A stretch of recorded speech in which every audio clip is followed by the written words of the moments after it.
Kale crouched in the damp ferns, his breath fogging the air as he watched the sky.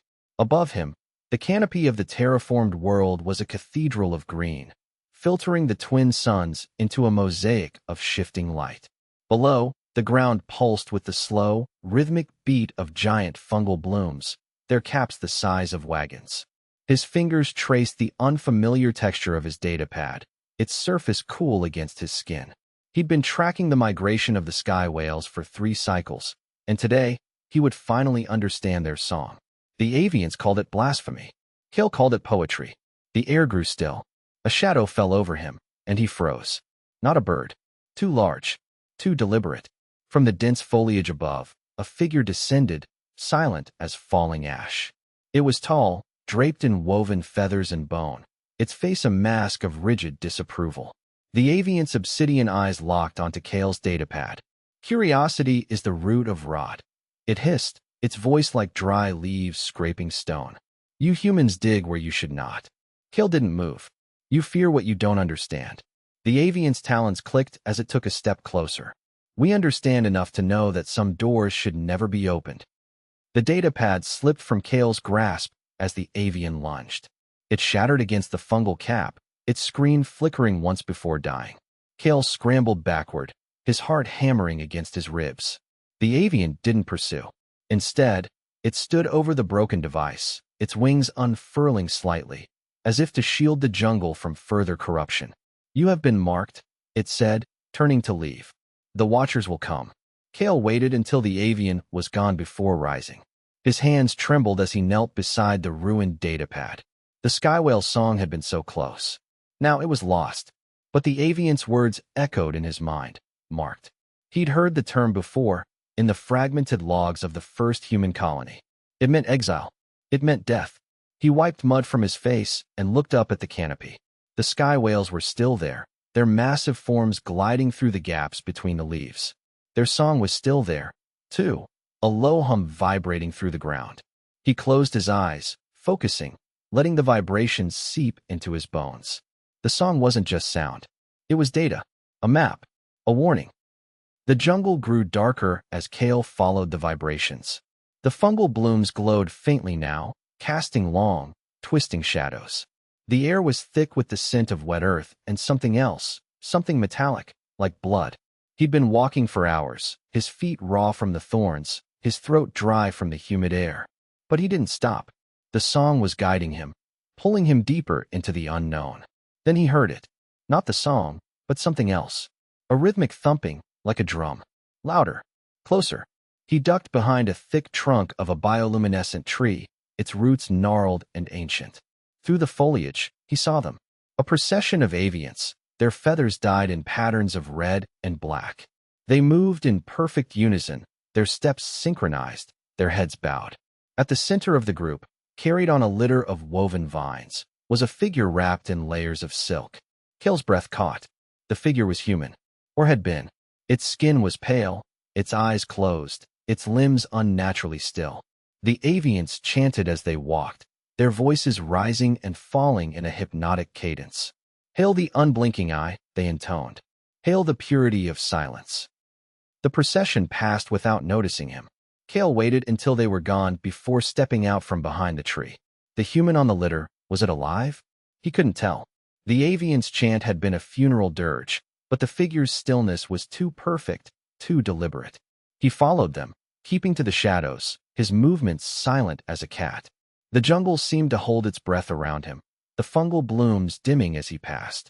The procession led him to a clearing dominated by a massive stone structure, half buried in the earth. It was a pyramid, but not of human design. Its surface was carved with symbols that twisted and writhed, as if alive. The avians stopped at the base of the pyramid. They lowered the litter and unwrapped the figure. Kale gasped. It wasn't a body. It was a statue, carved from a single piece of obsidian. Its features were sharp and severe, its eyes closed in eternal meditation. But as he watched, one eye slowly opened. It was black, bottomless, and it seemed to stare right at him.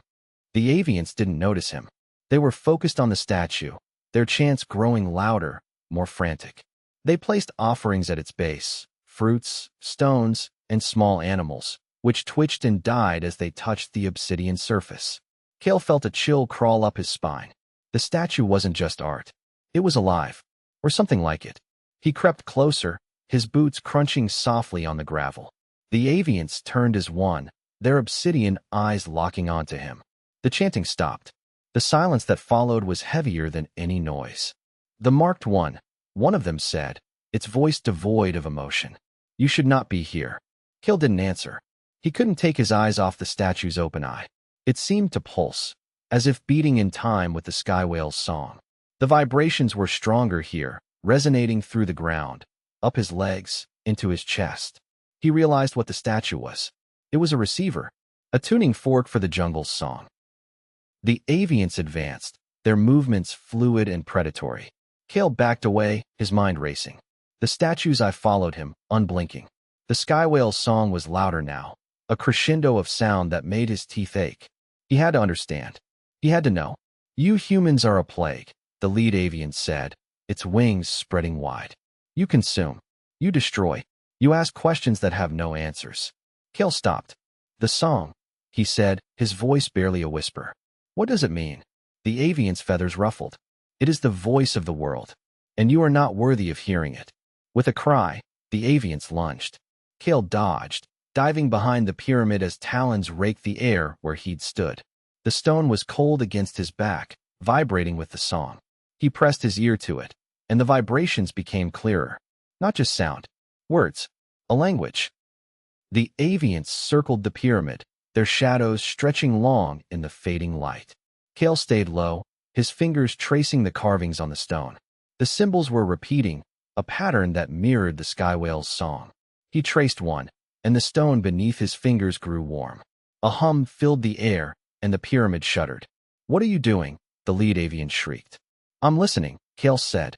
He pressed his palm against another carving. The stone flared with light, and the hum grew louder. The symbols began to glow, one by one, forming a path up the pyramid's side. The avians hissed, backing away as if the light burned them. "The unblinking eye sees all," the lead avian said, its voice trembling. "You cannot hide from its gaze." Kale ignored it. He followed the glowing path, his feet finding purchase in the stone. The vibrations were stronger now, a physical force that pushed and pulled at him. He climbed higher, the avian's shouts fading below. At the pyramid's apex, Kale found a platform.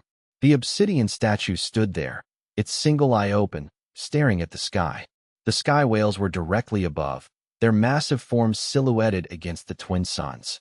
Their song was deafening now, a storm of sound that vibrated through his bones. Kale knelt before the statue, his hands pressed against its base. The symbols glowed brighter, and the statue's eyes seemed to focus on him. The song changed. It wasn't just sound anymore. It was images. Visions of the jungle's birth, of the avian's rise, of the first humans arriving, digging, asking, destroying. "You see now?" the lead avian's voice echoed from below. "You see the rot you bring?" Kale shook his head. "I see more than that. I see the balance." The song is not just warning. It's invitation. The statue's eye closed. The song softened, becoming a gentle hum. The glowing symbols faded. The avians fell silent. Kale stayed on the platform long after the avians had gone. The jungle around him was quiet, the fungal blooms glowing softly in the twilight. The sky whales had moved on, but their song remained, a low thrum in the air. He understood now. The avians weren't just guarding the jungle. They were guarding a secret. The pyramid was a key. The statue was a lock. And the song was the only way to open it. He descended the pyramid slowly, his steps careful. The avians were gone, but he could feel their eyes on him, watching from the shadows. He didn't fear them anymore. He pitied them. Their rigid caste system, their fear of curiosity, it was a cage. And they were the prisoners. At the base of the pyramid, he stopped. The broken datapad lay where he dropped it, its screen dark. He picked it up, its weight familiar in his hand. It was useless now, but he didn't need it. The song was in his head now. A map, a language, a promise. Kale walked away from the pyramid, deeper into the jungle. The fungal blooms guided his path, their light pulsing in time with the song. The avians didn't follow. They couldn't. The pyramid's secret was out, and the jungle had chosen him as its keeper. He came to a clearing where the sky whales were gathered, their forms weaving through the air like living constellations. They descended as he approached, their massive heads lowering to his level. One of them extended a tendril, its tip glowing softly. Kale, the song echoed in his mind. You have listened. You have learned. Now, you must teach. Kale reached out and touched the tendril. The song surged through him, a flood of knowledge, of history, of the future. The avian's caste system would fall, their fear would turn to wonder, and the jungle would thrive. He closed his eyes, the song filling him, and smiled. The pain was gone, replaced by something else. Understanding. And with it, the weight of the world.